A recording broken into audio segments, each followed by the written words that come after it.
Today we're grateful to Anne Lieben, Abigail Lieben, Cannon, and Rebecca Elsie Frankel, who are sponsoring our practice today in memory of Marianne Hertz Lieben.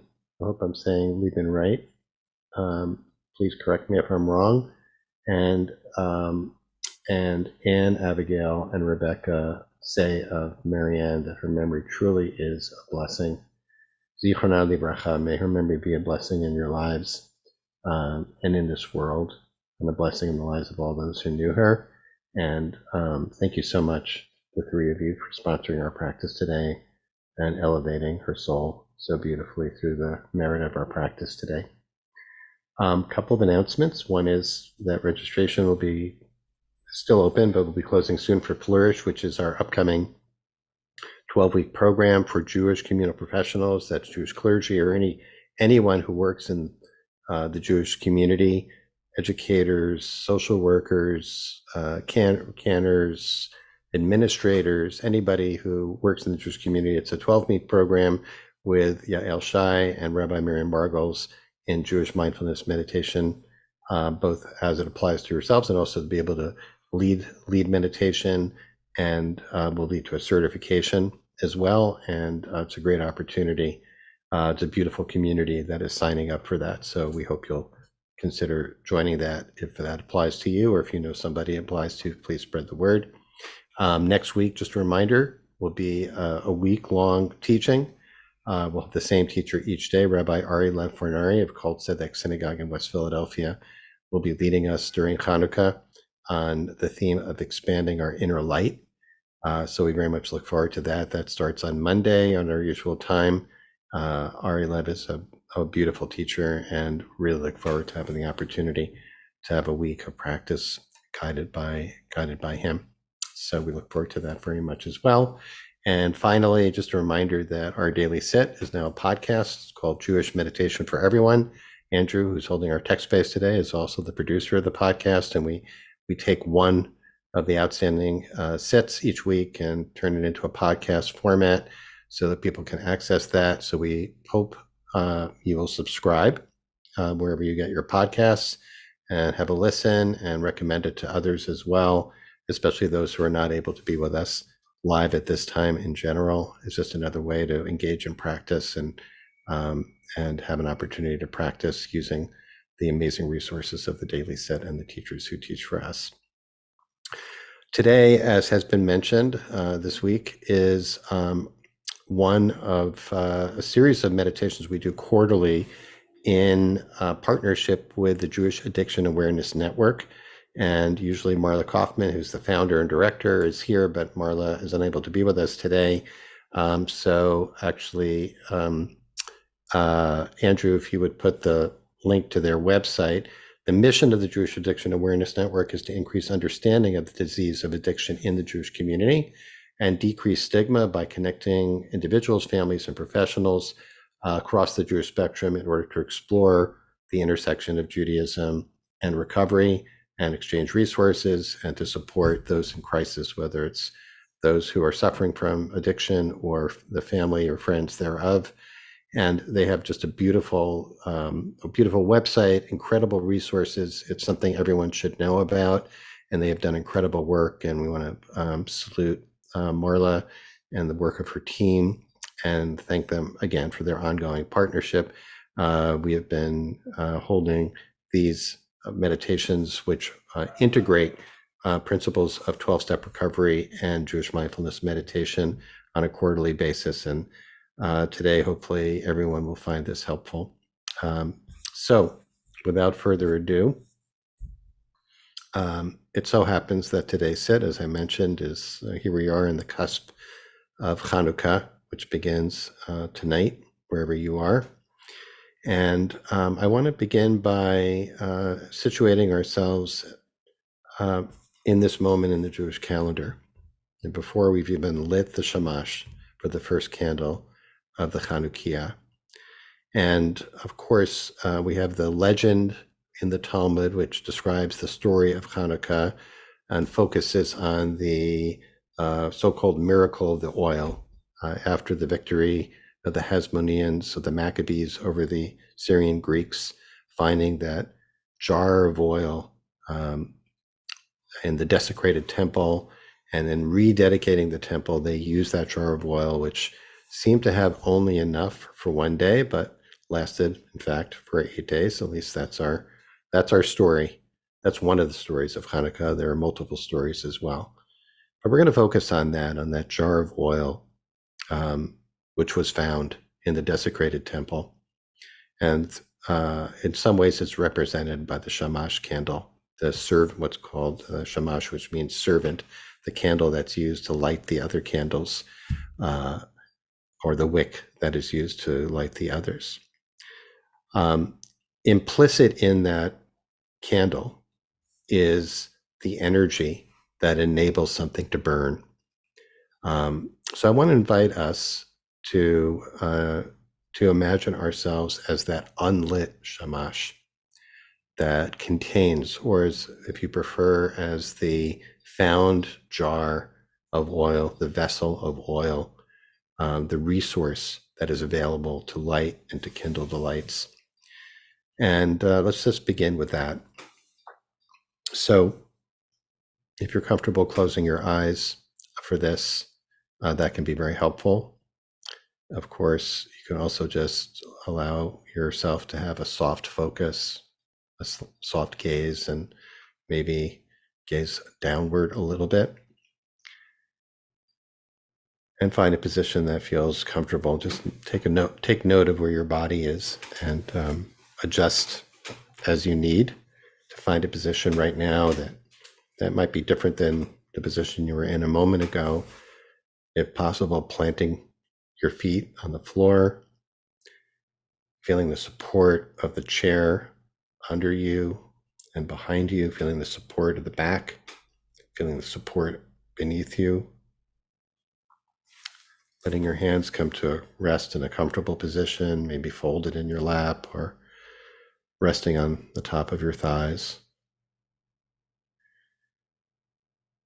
Rolling the shoulders back to open the chest and the heart space, and pressing the crown of the head up towards the sky. And let's be that vessel for a moment, that kli.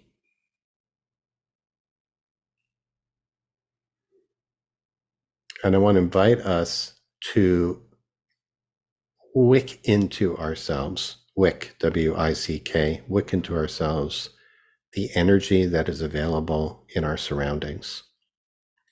We can do that as we root the soles of our feet down into the floor. I would invite you to imagine yourself wicking up from the earth energy that is present there, drawing it up through the bottom of your feet into your body. As if you were a wick that was absorbing some liquid, some oil. Allow it to rise up through your body, through your feet, through your legs, up into your torso. And see if you can notice that chayut, that aliveness. And you're storing it up inside you. And as we're doing that, we can also bring our attention to the crown of the head. And as we breathe, just letting ourselves breathe at a natural tempo or cadence, letting it come and go, bringing attention to the crown of the head. And imagine yourself drawing down into yourself through the crown of your head, through the top of your head, the energy from above, energy from the stars, energy from the universe. Letting that enter and move down through your body so that we can really experience ourselves as wicking into ourselves the aliveness of the universe from above and from the planet to which we're attached.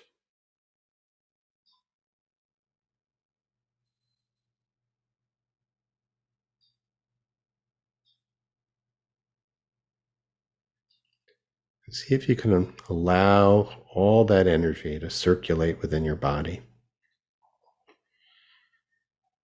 You are that jar of oil.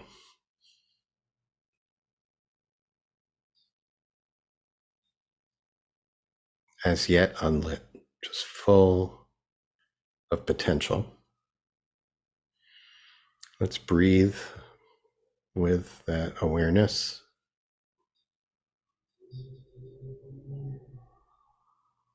And then if you like, I'm going to share some text, but it is totally fine if you'd like to just stay where you are with your eyes closed, if they're closed, or soft gaze. You don't need to look at the screen at all. I'll share my screen, but no need to look at it. You can always look at it later. Andrew will share.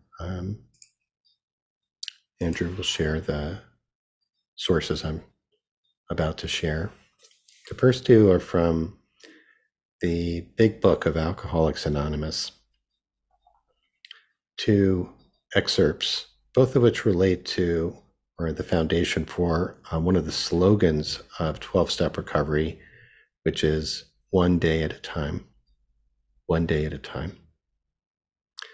And in it, Bill Wilson writes, first, where you are not cured of alcoholism, and you can substitute any addiction there. We're not cured of blank. We're not cured of our addiction to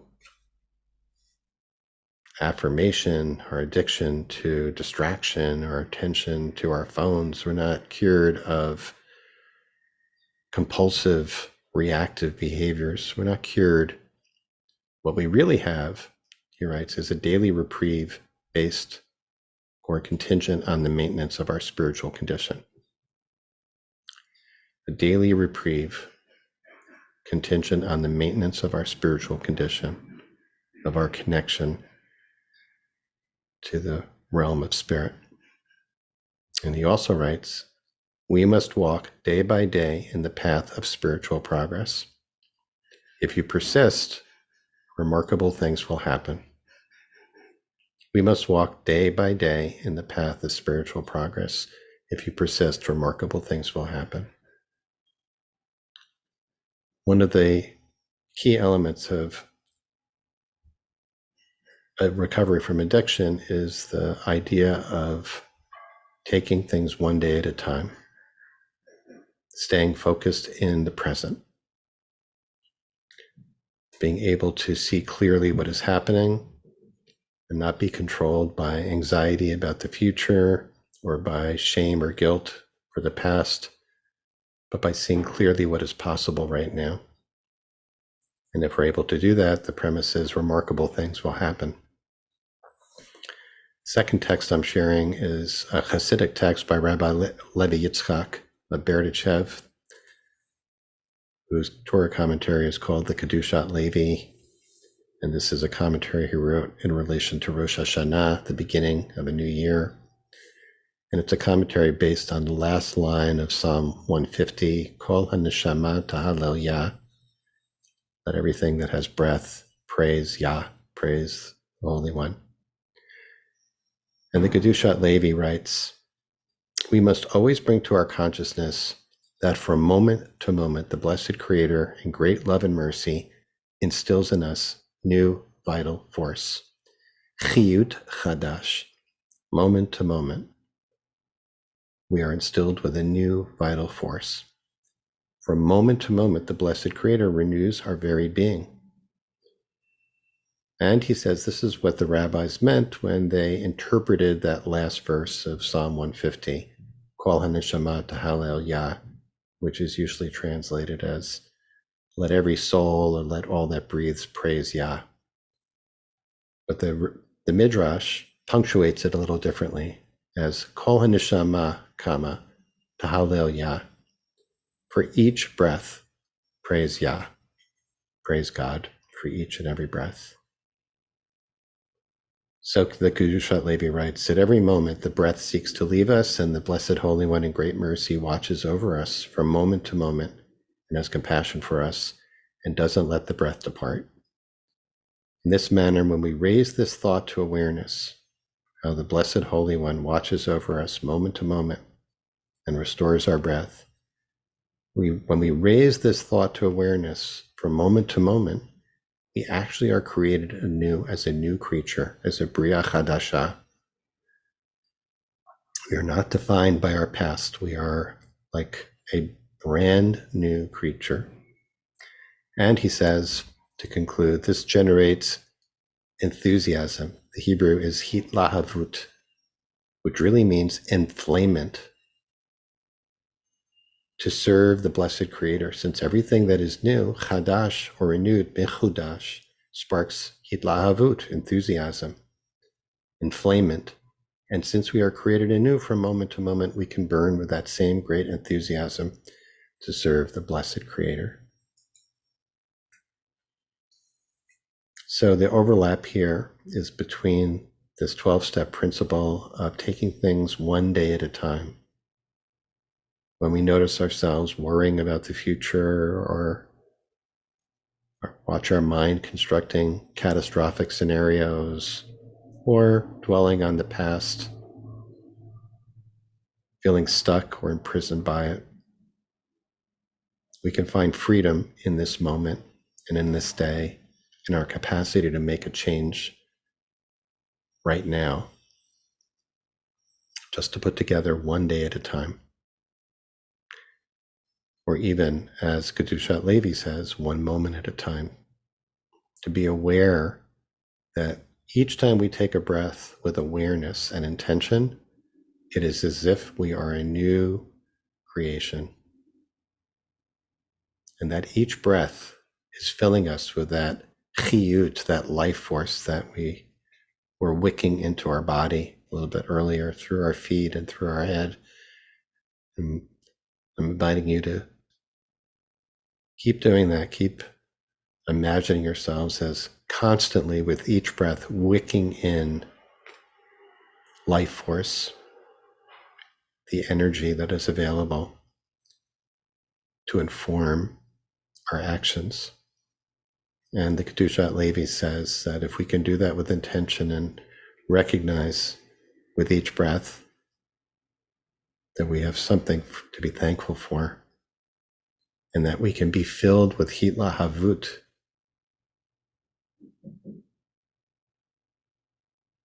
we can burn with passion, like the candles of the Chanukiah, like the flames of the Chanukiah.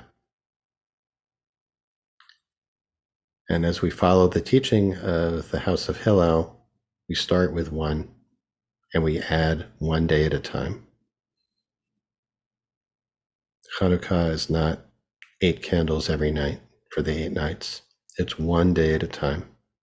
It's one light at a time, 1 hour at a time, 1 minute at a time, 1 moment at a time, 1 breath at a time.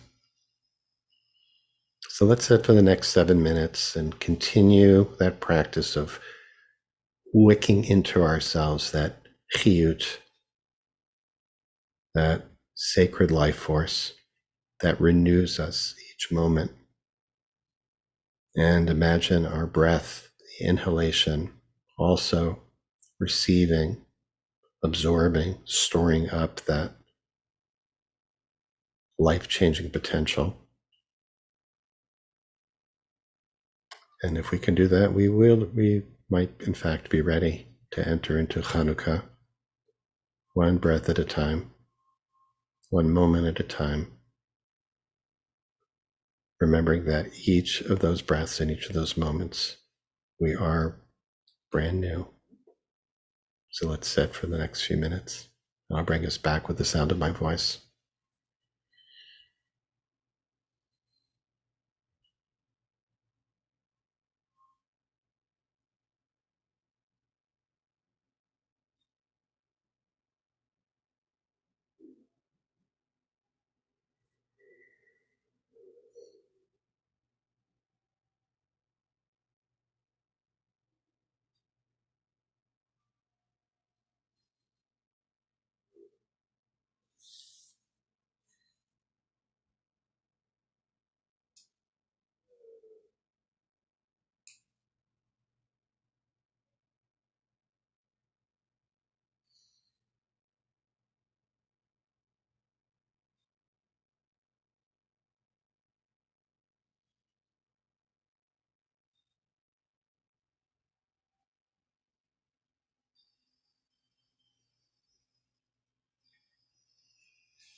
What does it feel like to imagine yourself as a new creation with each breath?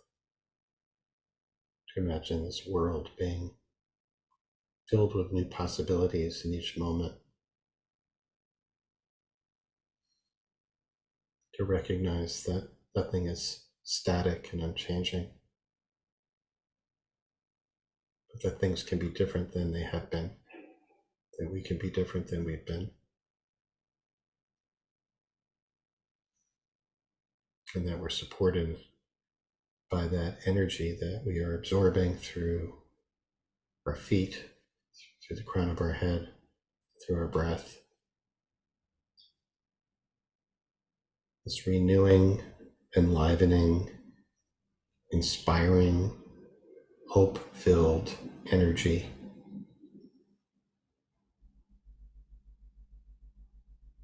that enables miracles to happen, that enables remarkable change to happen in people's lives and in this world. Things that could not be imagined, all because of this energy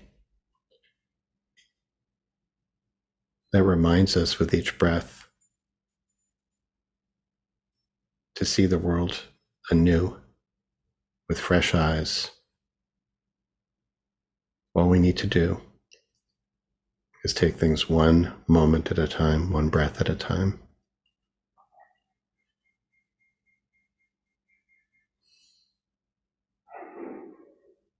So may the energy that we absorb and the breath that we take with awareness today be for the sake of restoring hope in new possibilities. May it inspire our imagination to make those so, to bring about the change that we need in our own lives and in this world, and to add to that light day by day, moment by moment. If your eyes have been closed, inviting you to let them just flutter open, no rush. Receive another few deep breaths with awareness of the renewing potential. Come back to the group and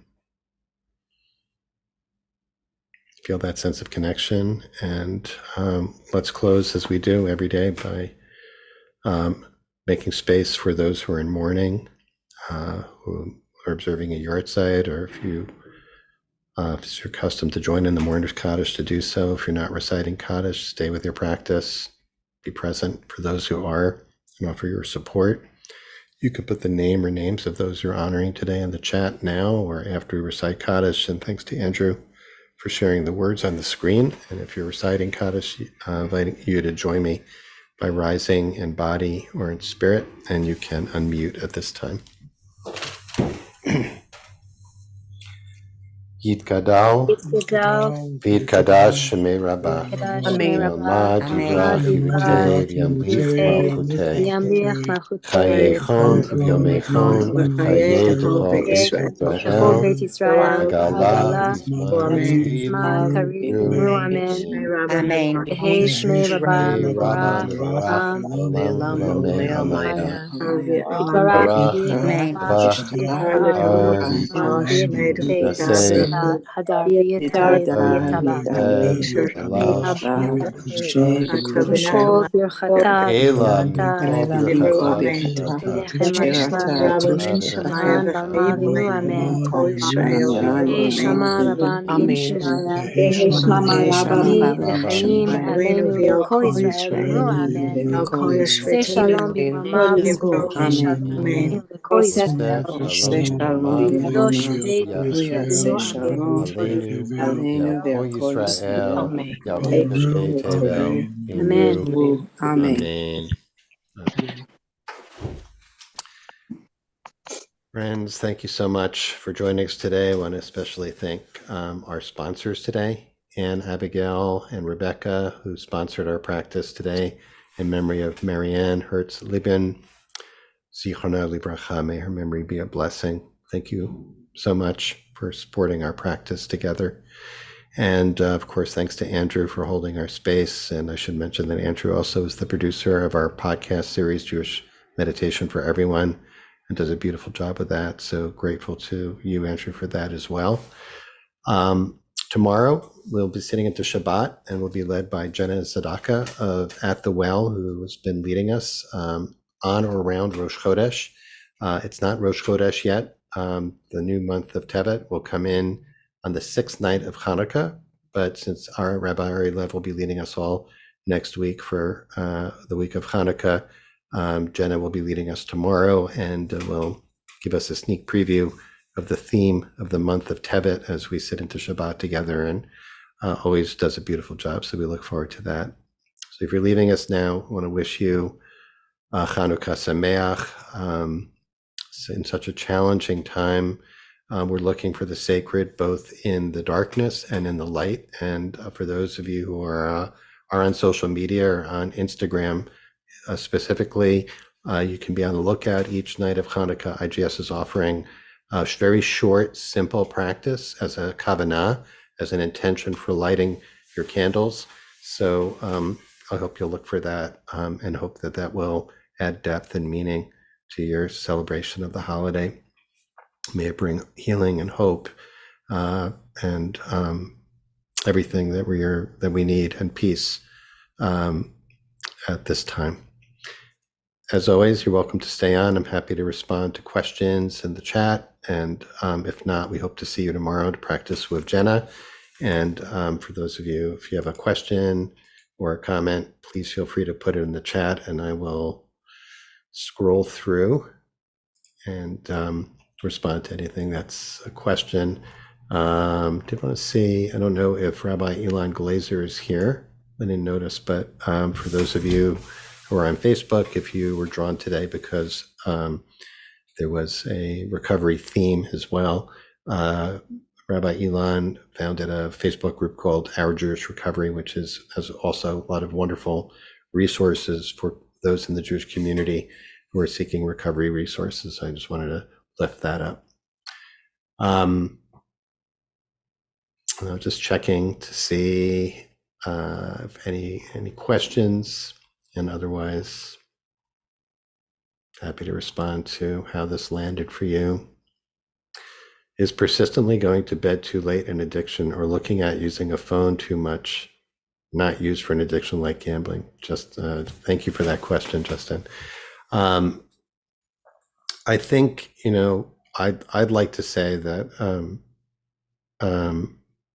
that these principles of addiction recovery are very much applicable. First of all, there's a lot of overlap with the principles of mindfulness practice in general, mindfulness meditation in particular. As we pointed out today, we try to point it out on each of these sits, that overlap. And I think that if we understand addiction, and I'm not speaking clinically here, I'm just using it kind of colloquially as as compulsive, reactive habits of mind and heart and behavior that we can say are unwholesome, unhealthy,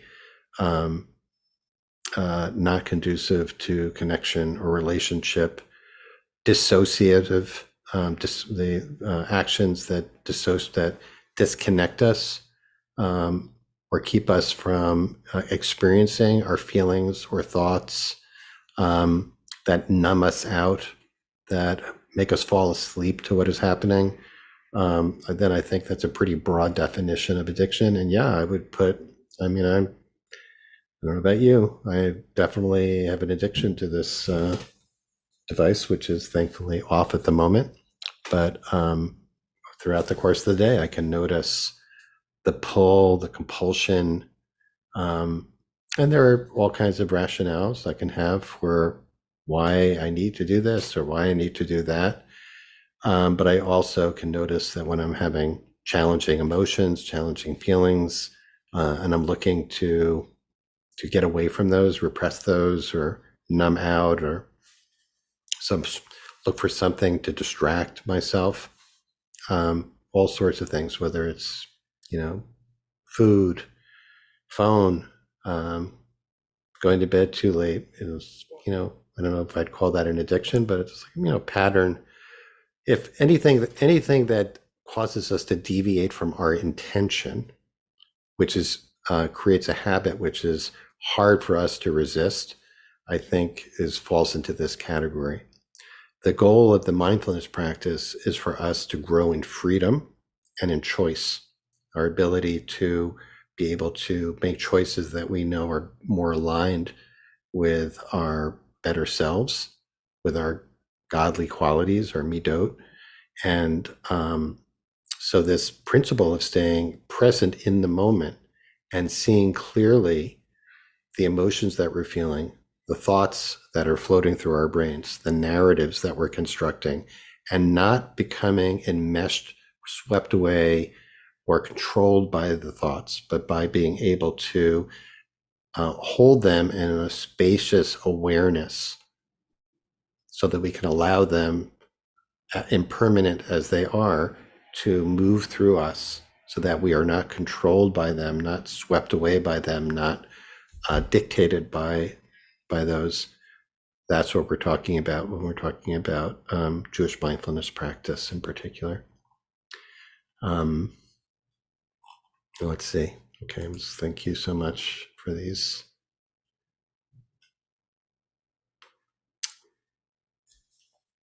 I'm stuck a bit, Lori's question, I'm stuck a bit about the tension between kindling my own candles as if I am my own shamash versus let go and let God, and step 3 of handing my will over to an allegedly loving God to light my candles.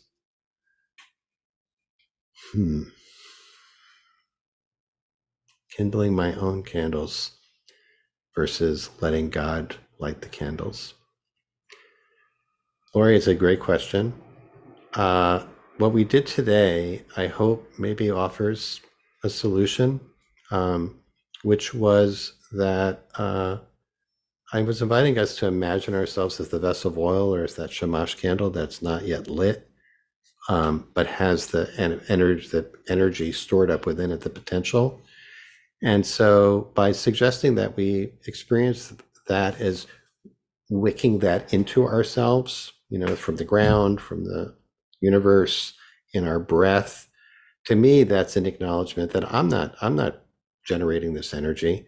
I am a vessel for this energy. And this is, I think, very much in keeping with Jewish spirituality, which understands the role of human beings in the scheme of creation as being conduits, vessels through which that God energy can flow, through the particularities of our unique personality, gifts, abilities, where our job is to refract that light, refract that energy through us in a way that nobody else really can, because we're each unique in our own makeup. So that is really the source, I think, of humility, is remembering that I am not lighting the candles. I am not creating light. I am enabling light that is implicit to be revealed in some way. In other contexts, have shared this idea that's in Jewish tradition. It's not even just in Jewish mystical tradition, of the Or Haganuz, which means the hidden light. That's this light that is sown in the darkness, that is waiting to be revealed. And that our job is really not to create light, but actually to kind of make space that allows the light to shine through in some way, which is another way of saying the same thing. So when we light tonight, or any of the next 8 nights, maybe we can stay with that sense of this energy that is enabling that fire to burn. And you look at that flame, so like, how can we even understand that? What is fire? Just amazing. What is fire? Just to gaze at those lights and contemplate them. We don't create fire, but we enable it to happen. We're the conduit, we're the messenger, we're it's just passing through us.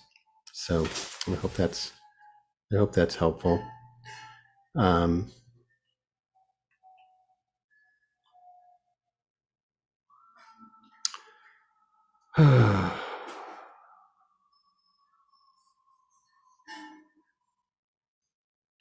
Oh, Ilan is there. Great. Thank you so much, Ilan, for being here. And yeah. All right, let me just see a few more new messages. Thanks for the kind words, everyone. Yeah. One of the things, just going to add this, and then we'll end, is this juxtaposition. I'm not sure if this came up yesterday with Rabbi Mira's teaching, that the metaphor of darkness and light can be problematic in terms of the implications about dark being problematic or bad and light being good. And one of the themes of this series of kavanot, of intentions that we're offering for the holidays, is about the overall top title is, I think it's finding the sacred in the darkness. That actually darkness is, or as Rumi puts it, darkness is our candle. That there's a gift to the darkness.